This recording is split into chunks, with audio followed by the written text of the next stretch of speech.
Hello and welcome to my channel. Say hi to a happy day. In this channel, I would like to share tales and stories I personally picked and are my kids' favorite book stories. Let's enjoy listening while I read to you a story, Barking Up the Right Tree. What a day, Tramp said, gazing out the window into the garden. Come on, what are we waiting for? Let's go outside and do something fun, he called to Lady. Lady jumped up from her cozy cushion and happily padded toward the doggy door. Why don't we play hide and seek? She suggested. That's a swell idea, said Tramp. Last one outside is it.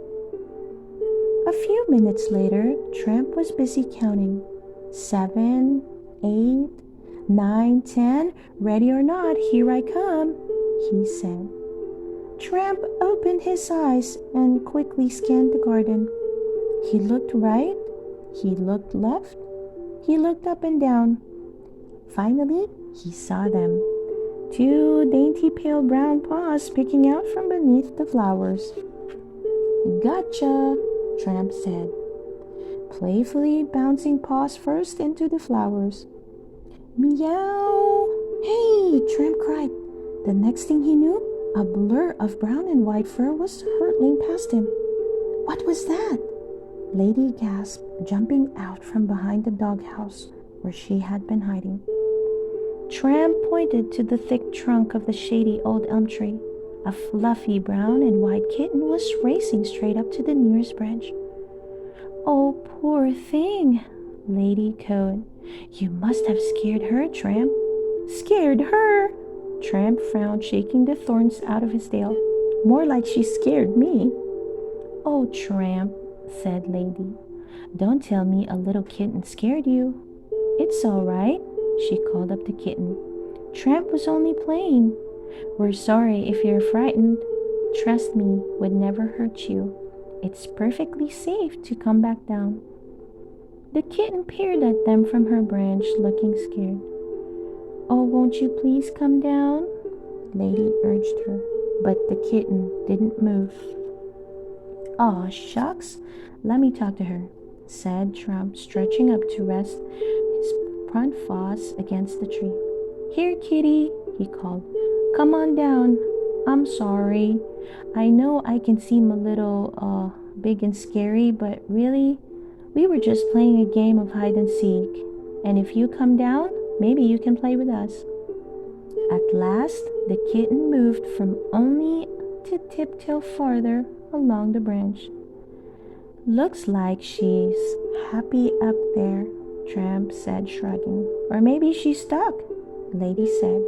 Oh, Tramp, we have to help her. Tramp didn't have much interest in helping the kitten out of the tree, but he would do anything for Lady. And Lady had a plan that seemed like it just might work if he helped her. You stand here next to the tree and let me climb on your back, Lady told Tramp. Then maybe if I stretch as far as I can reach that kitty. As it so happened at that very moment, Jock was strolling by the garden and decided to drop by. Well, I must say, this is a grand sight, he exclaimed as he spotted Tramp and Lady. You certainly don't see something like this every day, now do you? Would this be a new trick Darling and Jim Deer taught you? Oh no, it's no trick, Lady told Jack. She explained that she and Tramp were trying to help the kitten down from the tree. Unfortunately, I can't get high enough, Lady said. I can't see that, lass, Jack replied. Maybe if you climbed up and stood on me, Lady began. Say no more, Jack gallantly told her. As ever, my lady, I'm at your service. A few minutes later, Trusty wandered over from his front porch. Well, I do declare, he said, even more surprised than Jack had been. Miss Lady, what in the world are you and Jack doing up there? Lady explained the situation. I see, Trusty said. Unfortunately, sighed Lady, we still can't reach the kitten. But maybe if you helped us, Trusty. Why, Miss Lady, replied Trusty, what kind of gentleman would I be if I didn't oblige such a request? Carefully, everyone climbed down. Then Tramp climbed onto Trusty's back, and Lady and Jack climbed back into place. Can you reach the branch now, Jack? Lady called up to him. Said Jack, wagging his tail. Whew, howled Trusty, so happy that he didn't notice the butterfly landing on his nose until it was too late. Suddenly, Trusty howl turned into a howling sneeze. Before the dogs knew it, their hard-fought tower had collapsed into a furry 12-legged pile. 12 legs? Lady counted again. Shouldn't there be 16 legs?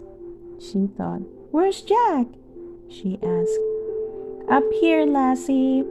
Lady looked up along with Tramp and Trusty to see Jack dangling by his front paws from the branch. I don't suppose you could get back up here in a hurry, Jack called down as calmly as he could. I'm having a wee bit of a trouble holding on.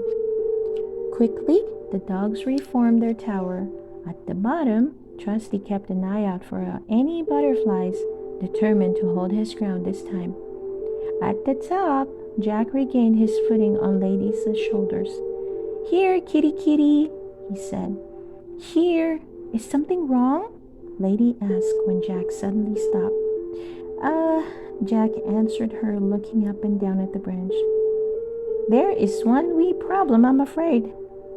The kitten was not on the branch anymore. In fact, the kitten wasn't even in the tree. Why, I do declare, Trusty exclaimed, looking down, if that little old kitten ain't rubbing my back leg. So she is, Jack said. Oh, how wonderful, Lady said. You gotta be kidding me, Tramp moaned. I just love happy endings, don't you? Lady asked when everyone was back on the ground. Jack and Trusty agreed.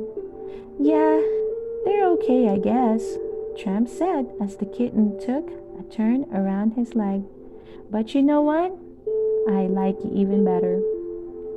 What? Lady asked. Playing hide and seek. Hey kitten, you're it. The end. I hope you enjoy listening to the story, Barking Up the Right Tree. Please don't forget to hit that like button and subscribe to listen to more of our favorite book stories. See you soon!